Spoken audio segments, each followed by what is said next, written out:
good afternoon, good evening, wherever you are. It is the Blurbening. I do not know how this is going to go. This is either going to go extremely well or it is going to be completely random, and I don't know which it is.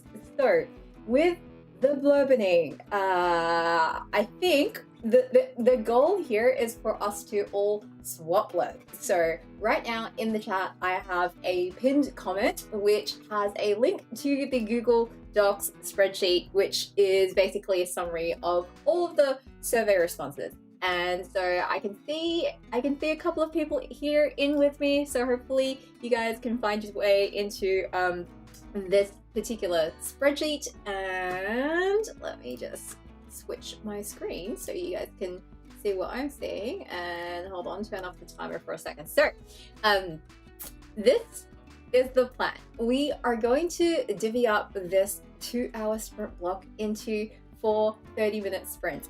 I don't know whether you guys want me to switch the timer to a 30-minute timer so that I can give a verbal warning for everybody to move on to the next blurb, or whether we should just kind of play it by ear and everybody keep track of their own time. I'm leaning towards putting on a 30-minute timer so far, because I know that I personally, if I do not put a 30-minute timer and like just make sure I call time, I'm probably gonna get like really stuck on one blurb. So we're gonna, that's what I'm proposing. I hope that is okay. So right now we have 7 tributes up here. Thank you, many thanks to my writing group for volunteering their blurbs as tribute as well. So right now the plan is, for example, if you go onto this spreadsheet, theoretically, when the timer starts, we're just gonna pick like any random thing blurb here, and let's pick up 3D Chicks blurb, because I think sci-fi, and I'm like, I don't write sci-fi, but I do read sci-fi. I love sci-fi. So you should be able to click on any one of these links and jump into the draft blurb, and therefore okay, this is the one thing that we do need to double check that everybody has edit access on. So right now, if I click in here, I can only view this document. To make changes, you have to ask the owner for edit access. So do double check that you have your sharing thing on anybody with comments. So here, if you click this little sharing button, you should see that anyone with the link, make sure that is set to comments, otherwise you're not going to be able to get comments on your blurb. So double check your links, everybody.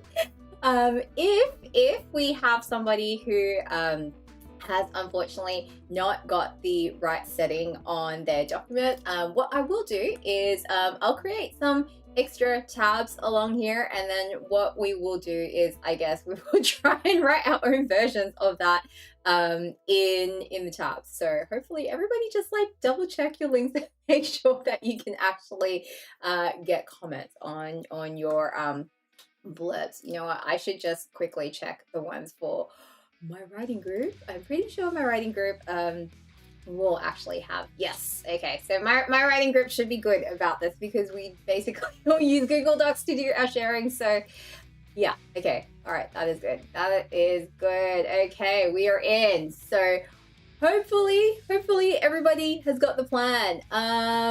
With that said, I think let's see, I think what should we do? Hang on. Okay, we have, who else has we got on here? We've got Jim. Okay. Yeah. Elaine also suggests that we can do our own, or we can make a new Google Doc and add the link. Oh, actually, that probably is a really good idea. Anyway, everybody just take 2 minutes, check your links, make sure that people can actually comment on them, because it would be bad if you cannot get the comments that you would like on your blurb links. Okay, so all right, so 3D Chicks is now fixed. Let me just check the others for my writing group, because oh my gosh, whoa, okay, yep, no, this is good. I think this is good. Can we edit? Yes, we can edit. And Sparkreed, is yours on edit? Hopefully or comment, actually. I should say comment. Yes. Okay. All right. So I think everybody's blurbs is a go. Now I did have good intentions of doing like some summary reference materials for everybody to go through and do the blurb thing. Elaine has actually sent me a whole bunch of notes and things from Brian Cohen courses and stuff that she's done, which I ran out of time to summarize. So what I have done on the second tab here, if you want it, I have summarized Elaine's self-publishing wisdom in like 4 bullet points. This is basically Elaine's genius process for doing blurbs, which is like way more comprehensive than my process. My process is just kind of like sit here and bemoan the fact that I have to do a blurb and just like get writing, and it's like pulling teeth the whole time. But Elaine's process basically is identify tropes, which are universal tropes as well as individual tropes to genre. And then the second thing is there's actually quite a comprehensive questionnaire that Brian Cohen hands out in part of his workshops and things like that. But I have a quick look through what Elaine had sent me, and essentially the way I would boil it down is that you're basically looking for all your story promises around tone, around who the characters are, around the kinds of story conflicts you have, and basically I found it really interesting in that it's about like kind of the ideal reader experience in mind. So you kind of want to use language that reflects what you want your ideal reader to say about your book after they've read your book. At least that was how I understood it. And then from there, once you kind of know your tropes and all your story promises, you then identify possible hooks.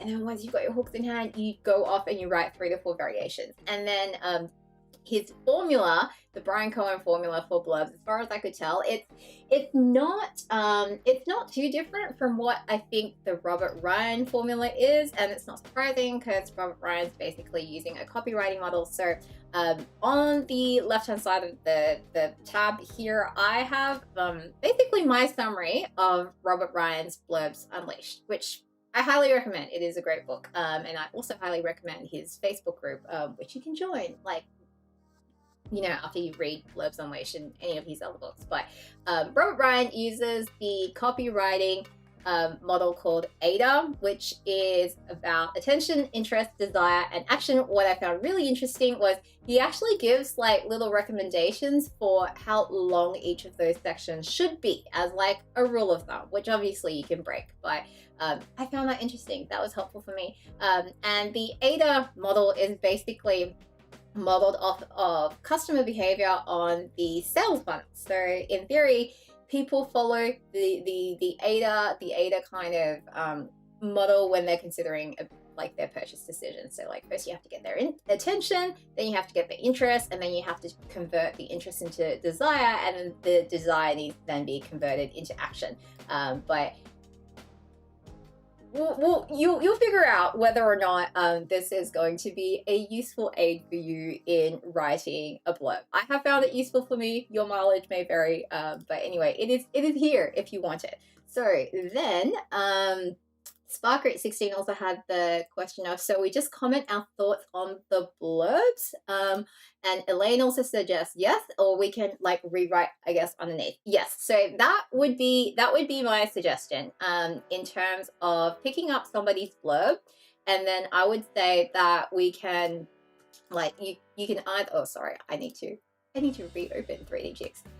So if I open, let's say, Steve from Fungus's blurb, what you should be able to do is you can see Steve from Fungus has actually put a couple of versions in, which is great, I think.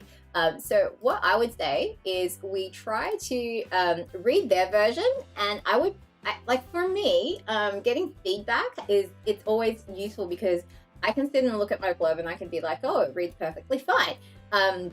But I think what is helpful for the author is to tell them how the blurb reads for you, like what your reaction is as a reader. So I would suggest, like, when you're reading the blurb at first, I would go in, I would highlight stuff, and I would put in a reaction to it, like and I think, like, yeah, Google Docs lets you do emoji reactions now. Like for me, even emoji reactions are helpful. Like if a particular sentence or a word or whatever makes me feel a certain emotion, like I kind of kind of want to know that. I find that helpful. And then after you've read it, I would suggest like going down below and just trying to rewrite it down there, because when we bounce around, when we switch blurbs, when 30 minutes are up, we're going to rotate to a different blurb, and so I think it'll be really interesting to see what the evolution is. So let's say Elaine hops into somebody's blurb and has a go at that. Like I think the value is in both trying to write somebody else's blurb for them, but also like looking at how you can approach the same blurb in multiple different ways. So are we going to end up with like one best blurb for every single blurb that has been submitted? But I don't know, but I think we will end up with lots of different interesting blurbs, which hopefully will be of use to the original author. Because I know some people, like for me, I find it like I have like the hardest time trying to write multiple variations on a blurb, because I have like a single kind of approach in my mind, and then I'm just kind of like stuck in it, and oftentimes it usually takes somebody else coming in and throwing like their variation at me, and I'm like, oh, I could approach it that way. Like that just kind of, it blows my mind. And then and usually what I find with my blurbs is I will have written it, and then I usually start my blurb like way too early. I spend too much of my blurb summarizing or explaining things that really don't need to be explained. And like, this is why I really like the Robert Rhyme model, because like he has this warning wherever it is, and he's basically like, do not explain things. So like this bit was really helpful for me, where he's like, do not ever explain things in your blurb. Like if you're explaining things, you're doing it wrong. That is not the purpose of blurb. So with that said, does this make sense to everybody? If this makes sense, I'm gonna propose that we start and get on with the blurbening. So I am going to put, let's see, I'm gonna get the timer. Where's the timer? Let's find the timer. I'm going to put 30 minutes on the timer, and then once that 30 minutes are up, I'm gonna call time. I'm gonna unmute myself and call time, and then we are gonna move on to the next blurb. So get your mouses, mices, whatever's ready, and pick your blurb, and we are going to start.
my goodness, that went fast. Time is up, guys. Time is up.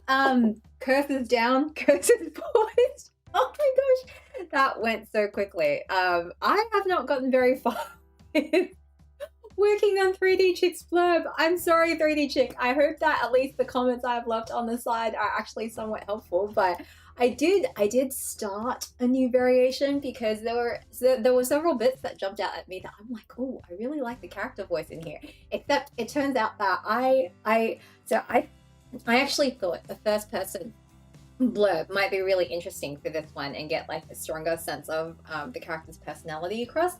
Only the flaw of my idea is actually I suck at writing first person, so I'm really sorry. I got a tagline for you that I think it just kind of grabs my attention a little bit more, and maybe like the openings of the new paragraph. I don't know. So that's as far as I got in the first half hour. Maybe somebody else who is into space opera and sci-fi can jump in next and have another go. All right, so hopefully everybody got at least lots of comments in and something else done. So I think we are gonna go and move on to the next blurb. So everybody back to the spreadsheet. Kit has added in another blurb for us, so we've got another option. So, oh, military fantasy, which is awesome. Oh my gosh, I don't actually read a lot of military fantasy unless you count like, I don't know, Stormlight Archive. Actually, is that a lie? That might be a lie because I have read Malazan, I have read Black Company, and yeah, okay, maybe. You know what? I think I might go military fantasy next. So, oh, and Jim has a question as well. So Jim's question is, I'm a bit behind due to mom/life. Can I add comments after the 30 minutes? Yeah, like go for it, go for it. The point of the 30 minutes is just to make sure that we rotate around and we get to everybody's blurbs, because it would be great if everybody who has submitted a blurb actually leaves today with some sort of comments. I don't know that anybody's gonna leave with like a completely brand new blurb, but feedback on the blurb is just as valuable as like other comments and things like that. So with that said, I am going to put another 30 minutes up on the clock and we're all gonna jump to the next blurb. Let's go.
Oh my goodness, time is up. How did you guys go that second time? I have actually attempted a blurb variation. I have no idea how accurate it is to the blurb, so apologies in advance to Kit if I have like just completely butchered your story promise here. I have done my best, and hopefully this will give you some sort of ideas for a different direction for your blurb. But oh my gosh, guys, like half an hour goes really, really quickly. I'm like struggling. I'm struggling to try and get like coherent blurbs in, but I think I did a little better this time. I actually like, you know, wrote more than 3 sentences. Oh my gosh. Okay, this is like, oh, this is crazy hard. Let's see. All right, we have been going for an hour. And so far, I can see like the only question that's been coming up is like the question of comments in the document. So some people have been leaving comments below the main text. Some people have been leaving like actual comments. I've been leaving actual comments, and then I've been like trying to do blurb variations like underneath the blurb has what I've been trying to do so far. But yeah, I reckon like free for all. Honestly, I don't think it really matters too much. And for me, it's also interesting in seeing how other people react to blurbs, because like it's so funny. I think you react differently depending on whether or not you read the genre. So like I don't actually read a lot of humorous fantasy, but Kids Blurb, which I just looked at, actually gives me, like, the way it's written actually gives me a lot of like humorous fantasy vibes. And so I'm not sure I was the best person to like attempt to do a blurb for that, because I'm just like I'm so bad at humor, guys. Like humor is not my strong point. If we had Mongoose from my writing group here in the chat, he would be fantastic, because Mongoose actually writes humorous urban fantasy. And like I'm pretty sure Mongoose would like nail a perfect blurb for for Kit actually, but sadly Mongoose is not here. Although Mongoose did say to me that he was willing, like, because he couldn't make a live stream, he was willing to like put in his dues afterwards. So I might see if Mongoose would be willing to take a look at your blurb, Kit, assuming that I have your genre right and you are actually writing humorous military fantasy. Anyway, let us go again, and if you need to run off and like get another drink or coffee or tea or like some form of sustenance, like just go for it. We are I don't think we need to like stick too strictly to like the half-hour timeouts, but oh man, like this has been brutal for my brain. Like this really is. Anyway, we are on to blurb number 3 now. That is what we are moving on to. So I'm going to put another half hour up on the clock and we're going to get blurbing. Let's go.